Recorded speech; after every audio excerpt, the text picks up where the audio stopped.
Biz bugün sizlərlə qəbul suallarından biri olan ətraflı yazıya baxacağıq. İlk öncə şərtimizi oxuyaq. Klaviaturadan daxil edilən ixtiyari natural ədədin bütün tək natural bölənlərinin cəmini çap edən proqramı Python dilində yazın. Deməli, bizdən ekrana nəyin çıxmasını istəyir? Ədədin tək natural bölənlərinin cəmini istəyir. Bunun üçün bir dənə biz ədəd daxil etməliyik. N bərabərdir int input yazmalıyıq bunun üçün.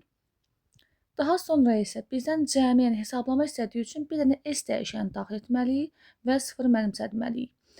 Və burada biz hər dəfə neynəməliyik? 36-nı 1-dən başlayaraq sonda özü olmaqla bölməliyik. Bunun üçün də for operatorundan istifadə etməliyik. For in range və bura 1-dən başlayaraq n plus 1 yazmalıyam ki, ən sonda 36-nı da bölə bilsin.